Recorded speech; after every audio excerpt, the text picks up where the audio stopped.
Welcome back to my YouTube channel and this video guys. So ಈ ವಿಡಿಯೋದಲ್ಲಿ ನೋಡ್ತಾ ಇದ್ದೀರಾ, ಅನ್ಬಾಕ್ಸ್ ಮಾಡ್ತಾ ಇದ್ದೀನಿ ಮೊಬೈಲ್ ನ್ಯಾವಿಗೇಷನ್ ಸ್ಕ್ರೀನ್. ಸೊ ಇದೊಂದು ಡಿಸ್ಪ್ಲೇ ಆಗಿರುತ್ತೆ. ಡಿಸ್ಪ್ಲೇ ನನಗೆ ಯಾಕೆ ತೊಗೊಂಡೆ, ಏನಕ್ಕೆ ತೊಗೊಂಡೆ, ಎಲ್ಲಿ ತೊಗೊಂಡೆ, ಅಡ್ವಾಂಟೇಜಸ್ ಏನು, ಡಿಸ್ಅಡ್ವಾಂಟೇಜಸ್ ಏನು, ನಿಮಗೆ ಕಂಪ್ಲೀಟ್ ಮಾಹಿತಿ ಇದ್ರೊಳಗೆ ಕೊಡ್ತಾ ಹೋಗ್ತೀನಿ. ಸೊ ಇದಲ್ಲದೆ ಅನ್ಬಾಕ್ಸ್ ಫಸ್ಟು ಮಾಡೋಣ. ಸೊ ಅನ್ಬಾಕ್ಸಿಂಗ್ ಎಕ್ಸ್ಪೀರಿಯೆನ್ಸ್ ಕೂಡ ನೀವು ಕಮೆಂಟ್ ಬಾಕ್ಸಲ್ಲಿ ತಿಳಿಸಿ. ಸೊ ನಾನು ಯಾವ ವೆಬ್ಸೈಟಲ್ಲಿ ಚೆಕ್ ಮಾಡಿ ತೊಗೊಂಡೆ ಮತ್ತು ಇದ್ರದ್ದು ಏನು ಡಿಸ್ಕ್ರಿಪ್ಷನ್ಸ್ ಇದೆ, ಸ್ಪೆಸಿಫಿಕೇಷನ್ಸ್ ಏನಿದೆ, ಯೂಸ್ಫುಲ್ ಹಿಂಗೆ ಏನು ಅಂತ ಎಲ್ಲ ವೀಡಿಯೋದಲ್ಲಿ ಚೆಕ್ ಮಾಡೋಣ. ಸೊ ಅದರಲ್ಲೇ ಫಸ್ಟಿಗೆ ಅನ್ಬಾಕ್ಸಿಂಗಲ್ಲಿ ನಿಮಗೆ ನೋಡ್ತಾ ಇದ್ದೀರಾ ಕ್ವಾಲಿಟಿ ಬಾಕ್ಸಿಂಗ್ ಇದೆ. ಪ್ಯಾಕಿಂಗ್ ಎಲ್ಲ ನನಗಿಷ್ಟ ಆಯಿತು. ಸೊ ನೀವು ಕೂಡ ಚೆಕ್ ಮಾಡಿ ತೊಗೊಬೋದು. ಸೊ ನಾನು ಡಿಸ್ಕ್ರಿಪ್ಷನಲ್ಲಿ ಅಪ್ಡೇಟ್ ಮಾಡಿರ್ತೀನಿ website link with product link. ನನಗನ್ಸಿದ್ದು ಪ್ರಾಡಕ್ಟು ನನಗೆ ಓಕೆ ಅನಿಸಿದೆ ಡಿಸ್ಕ್ರಿಪ್ಷನ್ ನೋಡ್ತಾನೆ. ಸೊ ನೀವು ಫಸ್ಟಿಗೆ ನೋಡ್ತಾ ಇದ್ದೀರಾ 5 ಇಂಚಸ್ ಡಿಸ್ಪ್ಲೇ. ಇದು ಒಂದು ವಾರ್ನಿಂಗ್ ಸೈನ್ ಕೂಡ ಇದೆ. ಇದು ಪ್ರೆಷರ್ ವಾಷರ್ ಫ್ರೆಂಡ್ಲಿ ಅಲ್ಲ, even though this is water proof. But water proof ಅಂತ ಹೇಳ್ತಾರೆ, ಬಟ್ ಸಮ್ ಸಮ್ ಇನ್ಸ್ಟೆನ್ಸಸಲ್ಲಿ ಅದು ಪ್ರೆಷರ್ ವಾಷರ್ ಆಗಲಿ, ಹೆವಿ ರೈನ್ಫಾಲ್ಗೆ ಆಗಲಿ ಇದು ವರ್ಕ್ ಆಗೋಲ್ಲ. ಸೊ ಅದರಿಂದ ನಾನು ಹೇಳ್ತಾ ಇದ್ದೀನಿ. ಸೊ ಹೆವಿ ರೈನ್ಫಾಲ್ ಇದ್ದಾಗ ಅವಾಯ್ಡ್ ಮಾಡಿ. ಸಮ್ ಕವರ್ಸು ಇಲ್ಲ ಆ ಥರದ್ದು ಏನಾರು ಯೂಸ್ ಮಾಡಿಕೊಂಡು ಮಾಡಿ. ಬಟ್ ಪ್ರೆಷರ್ ವಾಷರ್ಗೆ ಯಾವತ್ತೂ ಕೂಡ ನೀವು ಇದನ್ನ ತೋರಿಸ್ಬೇಡಿ. ಅದಲ್ಲದೆ ಇದನ್ನು ಅವಾಯ್ಡ್ ಮಾಡಿ, ಇಲ್ಲ ಎತ್ತಿಟ್ಕೊಳ್ಳಿ.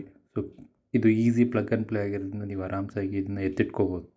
ಇದ್ರ ಜೊತೆಗೆ ಇದು USB Type-C ಕಾನ್ಫಿಗರೇಷನ್ನು. ಸೊ ಆ ಇಂಟರ್ಫೇಸ್ ಇರೋದ್ರಿಂದ ನಿಮಗೆ ಹ್ಯಾಸಲ್ ಫ್ರೀ ಇರುತ್ತೆ. ಸೊ ಇದು 12 ವೋಲ್ಟ್ ಸಪ್ಲೈ Type-C. ಸೊ ನಾನು ಇದಕ್ಕೊಂದು ಜುಗಾಡ್ ಮಾಡ್ಕೊಂಡಿದ್ದೀನಿ. ಅದನ್ನ ನಿಮಗೆ ಕೊನೆಯಲ್ಲಿ USB to Type-C ಮಾಡ್ಕೊಂಡಿರೋದನ್ನ ಕೊನೆಯಲ್ಲಿ ನಿಮಗೆ ಇನ್ನೊಂದು ವೀಡಿಯೋದಲ್ಲಿ ನಾನು ಹಾಕ್ತೀನಿ, ಏನೇನು ಮಾಡಿದೆ, ಅದು ಯಾವ ಥರ ಮಾಡ್ಕೋಬೋದು ನೀವು ಕೂಡ ಅಂತ. ಇದ್ರ ಜೊತೆಗೆ ಇದೊಂದು ಮೊಬೈಲ್ ಹೋಲ್ಡರ್ ಇರುತ್ತೆ. ಸೊ ಇದಕ್ಕೆ ನೀವು ಆ ಡಿಸ್ಪ್ಲೇನ ಫಿಟ್ ಮಾಡ್ಕೋಬೋದು. ಎಲ್ಲಿ ಅದು ನ್ಯಾವಿಗೇಷನ್ ಮಾಡ್ಯೂಲ್ ಏನಿದೆ ನಿಮ್ಮದು ವಿಂಡ್ ಸ್ಕ್ರೀನ್ ಅಂತ, ಸೊ ಅಲ್ಲಿಗೆ ನೀವು ಇದನ್ನು ಇನ್ಸ್ಟಾಲ್ ಮಾಡ್ಕೋಬೋದು. ಸೊ ನೆಕ್ಸ್ಟ್ ಅದು ವೀಡಿಯೋದಲ್ಲಿ ಬರುತ್ತೆ ಇನ್ಸ್ಟಾಲೇಷನ್ನು. ಸೊ ನೀವು ಕೂಡ ಇನ್ಸ್ಟಾಲ್ ಮಾಡ್ಕೋಬೋದು. ಇದ್ರ ಜೊತೆಗೆ ಇದ್ರ ಫೀಚರ್ಸ್ ಏನು, ಇದರ ಅವೈಲಬಿಲಿಟಿ ಏನು, ಸೊ ಪ್ರಾಡಕ್ಟ್ ವಾರಂಟಿ ಇದೆಯಾ, ಅದನ್ನೆಲ್ಲ ತಿಳಿಸ್ತಾ ಹೋಗ್ತೀನಿ. ಸೊ ಪ್ರಾಡಕ್ಟ್ ವಾರಂಟಿ ಬಂದು 6 ಮಂತ್ಸ್ ಇರುತ್ತೆ. ಸೊ ಅದಕ್ಕಿಂತ ಮುಂಚೆ ಈ ಪ್ರಾಡಕ್ಟ್ ನಾನು ಎಲ್ಲಿ ತೊಗೊಂಡೆ ಅಂತ ಅಂದರೆ ಸರ್ಕ್ಯಾಟ್ ಅಂದ್ಬಿಟ್ಟು ಒಂದು ವೆಬ್ಸೈಟ್ ಇದೆ, ಜೆನ್ಯೂನ್ ವೆಬ್ಸೈಟು. ಸೊ ನಾನು ತಿಳಿದ ಮಟ್ಟಿಗೆ ನಾನು ತುಂಬ ಐಟಮ್ಸ್ಗಳು ಕೂಡ ಪರ್ಚೇಸ್ ಮಾಡಿದ್ದೀನಿ ಆ ವೆಬ್ಸೈಟ್ಸಿಂದ. ಸೊ ನನಗೆ ಆ ಥರ ಯಾವುದೂ ಇಶ್ಯೂಸ್ ಬಂದಿಲ್ಲ ಪ್ರಾಡಕ್ಟಿಂದ. ಸೊ ನಾನು ಅದರಿಂದ ಆ ಪ್ರಾಡಕ್ಟ್ಸ್ಗಳನ್ನ ಅಲ್ಲಿಂದ ನಾನು ಚೂಸ್ ಮಾಡ್ತೀನಿ. ಸೊ ಅಲ್ಲಿ ಆ ವೆಬ್ಸೈಟಲ್ಲಿ ಈ ಸ್ಕ್ರೀನ್ ಒಂದು ಮೆನ್ಷನ್ ಮಾಡಿದರು. ಇದ್ರ ಜೊತೆಗೆ ಇನ್ನೊಂದು TPMS ಸಿಸ್ಟಮ್ ಕೂಡ ಇತ್ತು ಮಾಡ್ಯೂಲು, ಬಟ್ ನನಗದು ಅವಶ್ಯಕತೆ ಇಲ್ಲ. ಸೊ ಅದರಿಂದ ನಾನು ಬರೀ ಒಂದು ಡಿಸ್ಪ್ಲೇ ಮಾತ್ರ ಪರ್ಚೇಸ್ ಮಾಡಿದ್ದೀನಿ. ಬಟ್ ನಿಮಗೂ ಲಿಂಕ್ ಹಾಕಿರ್ತೀನಿ, ಚೆಕ್ ಮಾಡಿ ನೀವು ತೊಗೊಬೋದು. ಇದಲ್ಲದೆ ನೀವು ಯಾರಾದರೂ ಯೂಸ್ ಮಾಡಿದರೆ ಈ ಸ್ಕ್ರೀನ್ಸು, ಬಟ್ ಸೇಮ್ ಮಾಡ್ಯೂಲು ಚೈನಾದಿಂದ ಇಂಪೋರ್ಟ್ ಮಾಡ್ಕೊತಾರೆ. ಇಲ್ಲಿ ಲೇಬಲಿಂಗ್ ಮಾಡಿ ನಿಮಗೆ ಅದು ಸೆಲ್ ಮಾಡ್ತಾರೆ, ಬಟ್ ಅದು ಸೆಕೆಂಡರಿ ಪಾರ್ಟು. ಬಟ್ ನಮಗೆ ಬೇಕಾಗಿರೋದು ಒಳ್ಳೆ ಪದಾರ್ಥ. ಸೊ ಪದಾರ್ಥ ಹೆಂಗಿದೆ ಅಂತ ನಾವು ಅದನ್ನು ತಿಳಿಸ್ಕೊಡ್ತಾ ಇದ್ದೀನಿ. ಸೊ ಪದಾರ್ಥದ ಬಗ್ಗೆ ನನಗೆ ಸ್ವಲ್ಪ ನಂಬಿಕೆ ಇದೆ. ಸೊ ಅದರಿಂದ ನಾನು ಯೂಸ್ ಮಾಡ್ತಾಯಿದ್ದೀನಿ. ಈಗ ಇಲ್ಲಿ ಇನ್ಸ್ಟಾಲೇಷನ್ ಪಾರ್ಟ್ ಏನು ನೋಡ್ತಾ ಇದ್ದೀರಾ, ನನ್ನ ಗಾಡಿ ವಿಸ್ಟೋನ್ 250 SX. ಸೊ ಇಲ್ಲಿ ನಂದು ವಿಂಡ್ ಸ್ಕ್ರೀನ್ ಏನಿದೆ ಅನ್ಸ್ಕ್ರೂ ಮಾಡಿಕೊಂಡು ಇನ್ಸ್ಟಾಲೇಷನ್ಗೆ ಹೋಗೋಣ. ಸೊ ಇದ್ರ ಜೊತೆಗೆ ಇದರೊಳಗೆ ಏನೇನು ಫೀಚರ್ಸ್ ಇದೆ ಅಂತ ಅಂದರೆ, ಬ್ಲೂಟೂತ್ 5.1 ರಿಸೀವರ್ ಇದೆ, ಪ್ಲಸ್ ನಿಮಗೆ ಆ್ಯಂಡ್ರಾಯ್ಡ್ ಆಟೋ, ಕಾರ್ಪ್ಲೇ ಮತ್ತು ಸೆಟ್ಟಿಂಗ್ಸ್ ಕೂಡ ಇದೆ. ನಿಮಗದು ಲ್ಯಾಂಡ್ಸ್ಕೇಪ್ ಮಾಡ್ಕೋಬೋದು, ಪೋರ್ಟ್ರೇಟ್ ಮಾಡ್ಕೋಬೋದು, ನಿಮ್ಗೆ ಇಷ್ಟ ಬಂದಂಗೆ ಯೂಸ್ ಮಾಡ್ಕೋಬೋದು. ಅದಲ್ಲದೆ ಯೂಸರ್ ಫ್ರೆಂಡ್ಲಿ ತುಂಬ ಚೆನ್ನಾಗಿದೆ. ಸೊ ನಾನು ಟಚ್ಚು ಎಲ್ಲ ಚೆಕ್ ಮಾಡಿ ನೋಡಿದೆ, ಅದೆಲ್ಲ ಫೆದರ್ ಟಚ್ಚು ನಿಮಗೆ ಯೂಸ್ಫುಲ್ ಆಗುತ್ತೆ. ಸಮ್ಟೈಮ್ಸ್ ಇದು ವಾಟರ್ ಪ್ರೂಫು ಕೂಡ ಇದೆ. ಅಂದರೆ ವಾಟರ್ ಪ್ರೂಫಲ್ಲಿ ಅಂದರೆ ವಾಟರ್ ಟಚ್ ಇದ್ದಾಗಲೂ ಕೂಡ ನಿಮಗೆ ವರ್ಕ್ ಆಗುತ್ತೆ, ಅದೊಂದು ಯೂಸ್ಫುಲ್ ಇದೆ. ಅದಲ್ಲದೆ ನಿಮಗೆ Type-C ಕಾನ್ಫಿಗರೇಷನ್ಸ್ ಇರೋದ್ರಿಂದ ನಿಮಗೆ ಈಸಿ ಇರುತ್ತೆ. ಜಸ್ಟ್ ನೀವು plug and play, battery connections ಇದೆ, ನೆಗೆಟಿವ್ ಒಂದು ACC ಕನೆಕ್ಷನ್ಸು. ಸೊ ಅದನ್ನು ನೀವು ಕನೆಕ್ಟ್ ಮಾಡಿಕೊಂಡ್ರೆ ಈಸಿಯಾಗಿ Type-Cಯಿಂದ ನೀವು ಫಿಟ್ ಮಾಡ್ಕೋಬೋದು. ಸಮ್ಟೈಮ್ಸ್ ನಿಮಗೇನಾದರೂ ಹೊರಗಡೆ ಹೋದಾಗ ಇದು ಅಲ್ಲೇ ಇತ್ತು, ಸೊ ಸ್ವಲ್ಪ ಭಯ ಇದೆ ಯಾರು ಎತ್ಕೋತಾರೆ ಅಂತ ಅಂದರೆ, ನೀವು ಆರಾಮಾಗಿ ಅದರಿಂದ ಕ್ಲಿಪ್ಸ್ ಇದೆ, ಅದನ್ನೆಲ್ಲ ಮಾಡಿಕೊಂಡು ನೀವು ತೊಗೊಂಡೋಗ್ಬೋದು. ಸೊ ಅದು ನೀವು ಯೂಸ್ ಮಾಡ್ಕೋಬೋದು. ಫೀಚರ್ ತುಂಬ ಚೆನ್ನಾಗಿದೆ ನನಗನ್ಸೋ ಮಟ್ಟಿಗೆ. ಸೊ ಪ್ರಾಡಕ್ಟ್ ರಿವ್ಯೂ ಕೂಡ ಮತ್ತೆ ಇನ್ನೊಂದು ನೆಕ್ಸ್ಟ್ ವೀಡಿಯೋದಲ್ಲಿ ಹಾಕ್ತೀನಿ. ಸೊ ಸದ್ಯಕ್ಕೆ ಇದು ಇನ್ಸ್ಟಾಲೇಷನ್ ಪಾರ್ಟು. ಸೊ ನೆಕ್ಸ್ಟಿಗೆ ಇದ್ರ ಜೊತೆಗೆ ನಾನೇನು ಫೇಸ್ ಮಾಡಿದೆ ಈ ಸ್ಕ್ರೀನ್ಸ್ ಇಲ್ಲದೇ ಪ್ರೀವಿಯಸ್ಲಿ ಅನ್ನೋದನ್ನ ಕೂಡ ಹೇಳ್ಕೊಂಡು ಹೋಗ್ತೀನಿ. ಸೊ ನಾನು ಪ್ರೀವಿಯಸ್ಲಿ ಲಾಂಗ್ ರೈಡ್ಸ್ ಎಲ್ಲ ಹೋದಾಗ ಮೊಬೈಲು ಮತ್ತು ಇಲ್ಲಾಂದರೆ ಯಾವ್ದಾದ್ರು ಸೆಕೆಂಡರಿ ಡಿವೈಸಸ್ ಆಗಿ ಯೂಸ್ ಮಾಡ್ತಿದ್ದೆ ಫಾರ್ ಮ್ಯಾಪ್ಸಿಗೆ. ಸೊ ಸೊ ಅದಲ್ಲದೆ ನಾನು ಯೂಸ್ ಮಾಡಬೇಕಾದ್ರೆ ಪ್ರಾಬ್ಲಮ್ಸ್ ಏನಾಗ್ತಿತ್ತು ಅಂದರೆ ಮೊಬೈಲ್ ಹೀಟ್ ಆಗ್ತಿತ್ತು. ಸೊ ಅದು ಅಲ್ಲದೆ ಬ್ಯಾಟ್ರಿ ಡ್ರೈನ್ ಇಶ್ಯೂಸ್ ಕೂಡ ಬರ್ತಿತ್ತು. ಸೊ ಇದೆಲ್ಲ ಓವರ್ಕಮ್ ಮಾಡಲಿಕ್ಕೆ ನಾನು ಈ ಡಿಸ್ಪ್ಲೇ ತೊಗೊಂಡಿರೋದು. ಬಟ್ ನನಗನ್ಸಿರೋ ಮಟ್ಟಿಗೆ ನನಗೆ ಲಾಂಗ್ ಟೈಮಲ್ಲಿ ಇದು ಯೂಸ್ಫುಲ್ ಆಗುತ್ತೆ ಅಂತ ಅಂದ್ಕೊಂಡಿದ್ದೀನಿ. ಅದಲ್ಲದೆ ನಾನೀಗ ನ್ಯಾವಿಗೇಷನ್ ಸಿಸ್ಟಮ್ ಮಾಡ್ಯೂಲ್ ಏನಿದೆ ಅದಕ್ಕೆ ನಾನು ಆ ಮೌಂಟನ್ನ ಫಿಕ್ಸ್ ಮಾಡ್ತಾಯಿದ್ದೀನಿ, ಕೊಟ್ಟಿರೋ ಮೌಂಟು.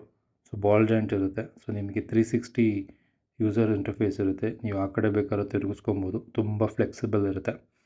ಸೊ ಒಂದ್ಸರಿ ಫಿಟ್ ಆದಮೇಲೆ ಇದು ಹೇಗಿರುತ್ತೆ ಅಂತ ಚೆಕ್ ಮಾಡ್ಕೊಳ್ಳೋಣ. ಇನ್ಸ್ಟಾಲೇಷನ್ ಕೂಡ ಈಸಿ ಇರುತ್ತೆ. ಸೊ ನಿಮಗೇನು ಆ ಥರ ಹ್ಯಾಸಲ್ ಅನಿಸಲ್ಲ. ಸೊ ನೀವು ಆರಾಮ್ಸೆ ನೀವೇ DIY ಮಾಡಿಕೊಂಡು ಆರಾಮ್ಸೆ ಇನ್ಸ್ಟಾಲ್ ಮಾಡ್ಕೋಬೋದು. ನಿಮ್ಗೇನಾದ್ರು ಬರಲಿಲ್ಲ, ಬ್ಯಾಟ್ರಿ ಕನೆಕ್ಷನ್ಸ್ ನಿಮಗೆ ಸ್ವಲ್ಪ ಕಷ್ಟ ಅನಿಸುತ್ತೆ ಅಂತಂದರೆ ನೀವು ಬೇಕಾದರೆ ಹೊರಗಡೆ ಮೆಕ್ಯಾನಿಕಲ್ಲಿ ನೀವು ಇನ್ಸ್ಟಾಲ್ ಮಾಡಿಸ್ಕೊಬೋದು. ಅದು ತೊಂದರೆ ಇಲ್ಲ, ಸಿಂಪಲ್ ಇರುತ್ತೆ. ಬಟ್ ನಾನೀಗ ಕರೆಂಟ್ಲಿ ಬ್ಯಾಟ್ರಿ ಕನೆಕ್ಷನ್ಸ್ ಮಾಡಿಲ್ಲ. ಸೊ ನಾನು ಆಲ್ರೆಡಿ ಹೇಳ್ದಂಗೆ ನಿಮಗೆ ನನ್ನ ಗಾಡೀಲಿ USB ಚಾರ್ಜಿಂಗ್ ಏನಿದೆ ಅದು 5 ವೋಲ್ಟ್ ಸಪ್ಲೈ ಮಾಡುತ್ತೆ. ಸೊ ಆ USBನೇ ನಾನು ಹಾಕ್ಬಿಟ್ಟು ಒಂದು ಸ್ಟೆಪ್ ಅಪ್ ಪವರ್ ಮಾಡ್ಯೂಲ್ ಹಾಕ್ಕೊಂಡಿದ್ದೀನಿ. ಆ USBಗೆ Type-C ಕನ್ವರ್ಟರಲ್ಲಿ 12 ವೋಲ್ಟ್ಸ್ ಬಂದು ಈ ಡಿಸ್ಪ್ಲೇ ಕನೆಕ್ಟ್ ಆಗುತ್ತೆ. ಈ ಡಿಸ್ಪ್ಲೇ 12 ವೋಲ್ಟ್ಸಿಂದ ಅದು ವರ್ಕ್ ಆಗುತ್ತೆ. ಸೊ ಅದು ನಾನು ಫೈನಲ್ ಪಾರ್ಟಲ್ಲಿ ನಿಮಗೆ ತೋರಿಸ್ತೀನಿ ಹೆಂಗೆ ವರ್ಕ್ ಆಗುತ್ತೆ. ಕೀ ಆನ್ ಮಾಡಿ ನನ್ನ USB ಚಾರ್ಜಿಂಗಲ್ಲೇ ವರ್ಕ್ ಆಗ್ತಾ ಇರೋದು. ಅದನ್ನು ಒಂದ್ಸರಿ ನೀನು ಬೇಕಾದ್ರೆ ಪವರ್ ಬ್ಯಾಂಕಲ್ಲೂ ಕೂಡ ವರ್ಕ್ ಮಾಡ್ಕೋಬೋದು. ಸೊ ಆ ಥರ ಫೆಸಿಲಿಟಿ ಕೂಡ ಇದೆ. ಸೊ ಅದನ್ನು ನಿಮಗೆ ನೆಕ್ಸ್ಟು ಪಾರ್ಟಲ್ಲಿ ಆ USB ಹೆಂಗೆ ಮಾಡಿಕೊಂಡೆ ಅದನ್ನೆಲ್ಲ ನಿಮಗೆ ಹೇಳ್ತೀನಿ. ಇದಲ್ಲದೆ ಇದು ಟಚ್ ಇಂಟರ್ಫೇಸ್ ಕೂಡ ತುಂಬ ಚೆನ್ನಾಗಿದೆ. ನನಗೆ ತುಂಬ ಜನ ಹೇಳಿದ್ರು. ಸೊ ಆ ರಿವ್ಯೂಸಿಂದ ನಾನು ಹೇಳ್ತಾ ಇದ್ದೀನಿ. ಬಟ್ ಈಗ ನಾನು ಸ್ವತಃ ನಾನೇ ಯೂಸ್ ಮಾಡ್ತಾಯಿದ್ದೀನಿ. ಚೆಕ್ ಮಾಡೋಣ. ಸೊ ನಿಮಗೆ ಗೊತ್ತಾಗುತ್ತೆ ಹೇಗಿದೆ ಅಂತ. ಇದ್ರ ಜೊತೆಗೆ ಇದ್ರ ಯೂಸ್ಫುಲ್ನೆಸ್ ಬಂದು ಲಾಂಗ್ ರೈಡ್ಸು. ನನಗನ್ಸಿರೋ ಮಟ್ಟಿಗೆ ಆಫ್ ರೋಡ್ಸಲ್ಲೆಲ್ಲ ಯೂಸ್ ಆಗೋದಿಲ್ಲ. ಸೊ ಅಲ್ಲಿಗೆಲ್ಲ ಪ್ರಿಫರಬಲ್ಲು ಅಲ್ಲ ಕೂಡ. ಸೊ ಆದ್ದರಿಂದ ಲಾಂಗ್ ರೈಡ್ಸಲ್ಲಿ ನೀವು ಯಾವಾಗಲೂ ನೀವು ಮೊಬೈಲ್ ಯೂಸ್ ಮಾಡೋಕ್ಕಾಗೋದಿಲ್ಲ. ಸೊ ಈ ಡಿಸ್ಪ್ಲೇ ಇದ್ದರೆ ನಿಮಗೆ ಬೆಟರ್ ಇರುತ್ತೆ. ನಾನೇನು ಹೇಳೋದೇನೆಂದರೆ ಇದರೊಳಗೆ ಫೀಚರ್ಸ್ ಇರೋದ್ರಿಂದ GPS ಪ್ಲಸ್ ಜೊತೆಗೆ ಮ್ಯೂಸಿಕ್ ಸೆಲೆಕ್ಷನ್ಸ್ ಕೂಡ ಆರಾಮ್ಸೆ ಮಾಡ್ಕೊಬೋದು. ಸೊ ನೀವು ಡೈರೆಕ್ಟಾಗಿ ನೀವು ಹೆಡ್ಫೋನ್ಸು ಇಲ್ಲಾಂದರೆ ಹೆಲ್ಮೆಟ್ ಬ್ಲೂಟೂತ್ ಏನಿದೆ ಅದಕ್ಕೆ ಡೈರೆಕ್ಟಾಗಿ ಕನೆಕ್ಟ್ ಮಾಡ್ಕೊಬೋದು. ಸೊ ಇಲ್ಲೇ ನೀವು ಸ್ಕ್ರೀನಲ್ಲೇ ಸಾಂಗ್ ಸೆಲೆಕ್ಷನ್ಸ್ ಕೂಡ ಮಾಡ್ಕೋಬೋದು, ಕಾಲ್ ಕೂಡ ರಿಸೀವ್ ಕೂಡ ಮಾಡ್ಬೋದು. ಸೊ ಈ ಫೀಚರ್ಸ್ ಕೂಡ ಅವೈಲೇಬಲ್ ಇದೆ. ಸೊ ಫೈನಲಿ ಇನ್ಸ್ಟಾಲೇಷನ್ ಕಂಪ್ಲೀಟ್ ಆಗಿದೆ. ಈಗ USB-ಇಂದ ನಾನು ಹೆಂಗೆ ವರ್ಕ್ ಆಗುತ್ತೆ, ಯಾವ ಕಡೆ USB ಹಾಕಿ ನಾನು ಟ್ರೈ ಮಾಡಿ ವರ್ಕ್ ಮಾಡ್ತೀನಿ ಅದನ್ನ ಚೆಕ್ ಮಾಡ್ಕೊಳ್ಳಿ. ಸೊ ನಾನು ಡೈರೆಕ್ಟಾಗಿ USB ಚಾರ್ಜಿಂಗಿಗೆ ಹಾಕಿಬಿಟ್ಟು ಇದನ್ನು ಸ್ಕ್ರೀನ್ನ ಆನ್ ಮಾಡ್ತೀನಿ. ಸೊ ಸಿಂಪಲ್ ಇದೆ. ಸೊ ಇನ್ಸ್ಟಾಲೇಷನ್ ನನಗನ್ಸಿರೋ ಮಟ್ಟಿಗೆ ತುಂಬ ಈಸಿ ಇದೆ. ಸೊ ನಿಮಗೇನು ಸ್ಟ್ರಗಲ್ ಅನಿಸಲ್ಲ. ಆಲ್ರೆಡಿ ನನ್ನ ಗಾಡಿ ಮೇಲೆ ತುಂಬ ಆಕ್ಸೆಸರೀಸ್ ಇದೆ. ಸೊ ಇದು ಕೂಡ ಒಂದು ಆ್ಯಡ್ ಆನ್ ಆಕ್ಸೆಸರಿ. ಫರ್ದರ್ ವೀಡಿಯೋದಲ್ಲಿ ನಿಮಗೆ ಬೇರೆ ಆಕ್ಸೆಸರೀಸ್ದು ರಿವ್ಯೂ ಬೇಕು ಮತ್ತು ಇನ್ಸ್ಟಾಲೇಷನ್ನೇ ಆಗಲಿ ಲಿಂಕ್ಸೇ ಆಗಲಿ ಬೇಕು ಅಂತಂದರೆ ಕಮೆಂಟ್ ಮಾಡಿ. ಸೊ ನೆಕ್ಸ್ಟ್ ನಾನು ಅದೇ ಥರ ವೀಡಿಯೋ ಮಾಡಿ ನಮಗೆ ಹಾಕ್ತೀನಿ. ಇದ್ರ ಜೊತೆ ಫೈನಲಿ ನೋಡ್ತಾ ಇದ್ದೀರಾ USB ಚಾರ್ಜಿಂಗಿಗೆ ಹಾಕಿಬಿಟ್ಟು ನಾನು ಇದನ್ನು ಆನ್ ಮಾಡ್ತಾಯಿದ್ದೀನಿ. ಸೊ ಲಕ್ಕಿಲಿ ಇದು ಆನ್ ಆಗುತ್ತೆ. ಸೊ ನಾನು ಆಲ್ರೆಡಿ ಟೆಸ್ಟ್ ಮಾಡಿದ್ದೀನಿ. ಸೊ ವರ್ಕ್ ಆಗ್ತಾಯಿದೆ. ಬಟ್ ವೈರ್ ಕೂಡ ಸ್ವಲ್ಪ ಅಜೀಬಾಗಿ ಕಾಣಿಸ್ತಾ ಇದೆ. That's okay. ಸೊ ಆನ್ ಆಗುತ್ತೆ. ಈಗ ಕೀ ಆನ್ ಮಾಡ್ತೀನಿ. ಸೊ ಅಷ್ಟು ಬಿಟ್ಟರೆ